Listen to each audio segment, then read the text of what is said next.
Hi, you've reached Ned at Omega Chi Epsilon. I'm not here to take your call right now, so please try again later. And Nancy, if this is you, I'll be back in a flash.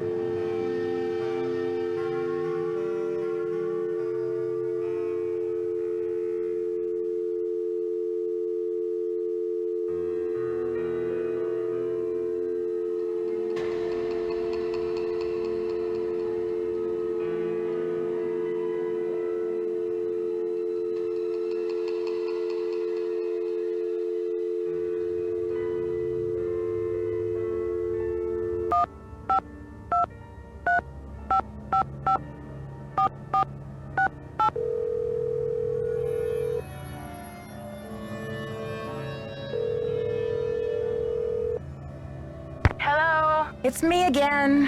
Hi, Nancy. I've got George here, too. Bess filled me in, Nancy. Any developments? I'm just searching the theater, questioning suspects. And?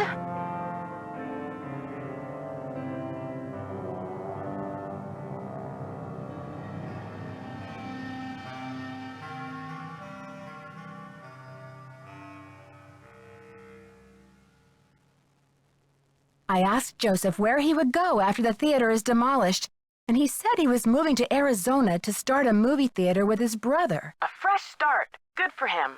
Yeah, except that I found a letter that says his brother has been dead for years. Why would he lie? What do you think he's hiding? Give the guy a break. Maybe he just wants to hide the fact that his life is going to be empty without that theater to look after. When I spoke to the police about Maya's press pass, they said that Nicholas is known for using extreme tactics, and that he might even have been involved in a staged kidnapping last year in Nashville. You don't think Maya could be mixed up with him somehow, do you? No way. Maya expresses her politics by writing about them. You know, the pen is mightier than the sword. She and Nicholas Falcone don't even speak the same language. I think you're right, George. But Sergeant Ramsey said I wouldn't have any credit with the police if I joined forces with Nicholas. Who said anything about joining forces? After all, he's still a prime suspect. But that doesn't mean he's not a valuable source of information when it comes to the theater. She's right, Nancy. As long as he continues to shoot off his mouth, you want to be around to take notes. I think Simone Mueller would do just about anything for publicity. You know what they say? There's no such thing as bad publicity. Even for a kidnapping? It's like Hollywood has taken over her brain. I'm practically in tears over Maya, and she's trying to dream up a stage name for me. A stage name? Not just any stage name either. Would you believe Fancy Jackson? Ooh, Nancy, that's kind of disco. I bet she could pull it off.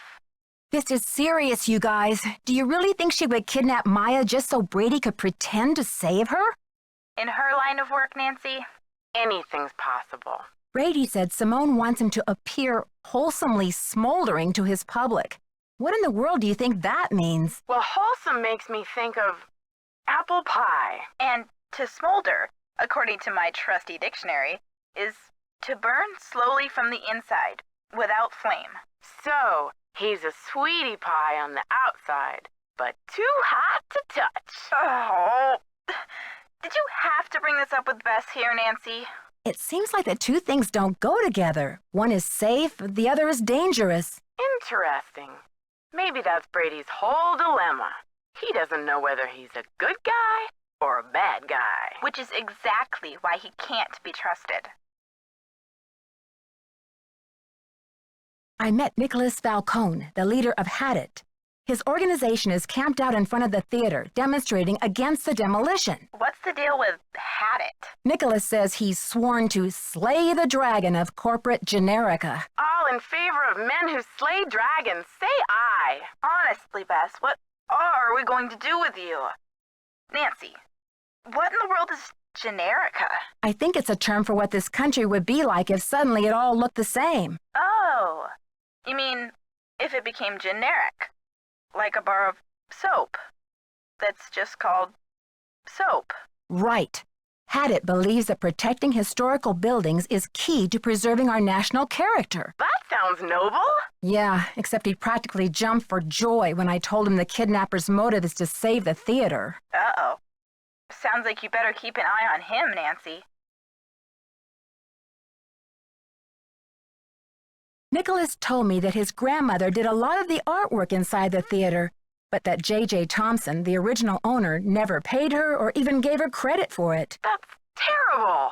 I can see why he's so dedicated to saving the theater, then. Yeah, I'd like to learn more about this J.J. Thompson. Maybe you can help Nicholas get his grandmother the credit she deserved. I told him I'd keep my eye out for anything that would prove her connection to this place. I wonder if J.J. left any of his personal effects behind. If he did, I'm sure they're gone now. His kids must have cleared the place out when they remodeled in 1956, a few years after he died. That's when it became a movie theater. You never know, Nancy. If there's one thing your detective work proves every time, it's that old buildings are the keepers of old secrets. Let's just hope this building lives long enough to tell. I came across this old book that explains how to do a bunch of magic tricks. Cool. Like pulling a rabbit out of a hat? Like sawing my cousin Bess in half? Nothing quite that sensational, ladies. But I did learn how to use a pencil to reveal a secret message. Ooh, that could come in handy. How does it work? Well, if someone writes something, let's say it's a secret code, on a piece of paper, and they press hard with a pen, it will make an impression on a blank piece of paper underneath. Yeah? Then the magician applies a pencil to the seemingly blank piece of paper. With careful shading, the pencil will reveal the shapes of the numbers or letters in the code. Presto! Do you see? That's pretty cool. I can only imagine what would happen if we applied the pencil to Bess. Just think of all the secret codes that would be revealed. Like Jacques, Rick, Brady. Oh, George, I'm not as impressionable as you think. I received another threat. This time the kidnapper addressed me by name. Another phone call? What was the threat? This one came over the PA. Apparently, searching for Maya is a waste of time and I should focus on stopping the demolition, or else. Well, Nancy, this kidnapper may have learned your name, but obviously they haven't figured out the first thing about who they're dealing with. I just wish I could see the look on the kidnapper's face when you crack this case wide open. Okay, you two. I'll talk to you soon. Good luck. Be careful.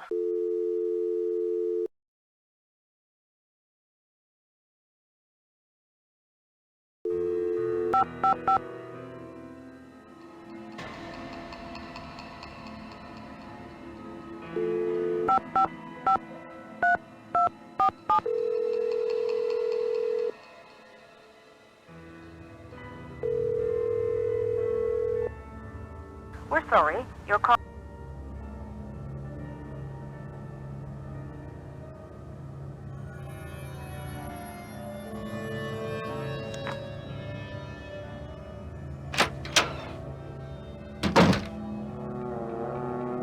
Did you call? What's the story? Not yet. Come on, sister, get the lead out.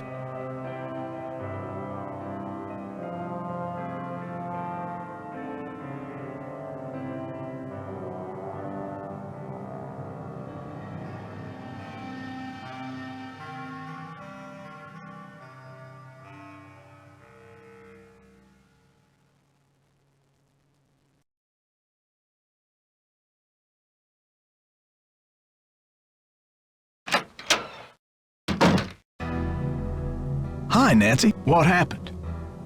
I found Maya! You found her? Oh, that's great. Where is she now? By the time I got through that door, the room was empty. Are you sure you didn't just imagine you saw her? I think the kidnapper moved her, but they left some evidence behind. Evidence. That should interest the police. Have you called them? I haven't called yet. You've got to call them, Nancy. They might really be able to help.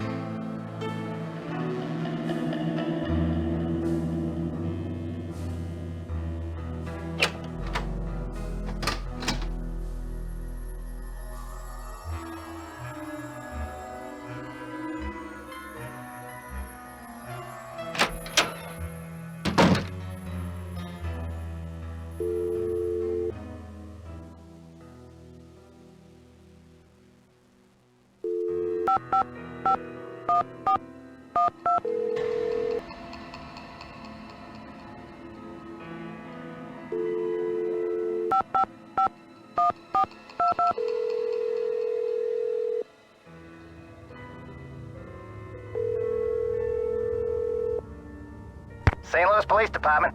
Missing persons unit, please. Please hold. Missing persons, this is Ramsey. Sergeant Ramsey, it's Nancy Drew. Hi, Miss Drew. I found Maya. You found her? So the case is closed. I found her, and then she disappeared again. Good grief.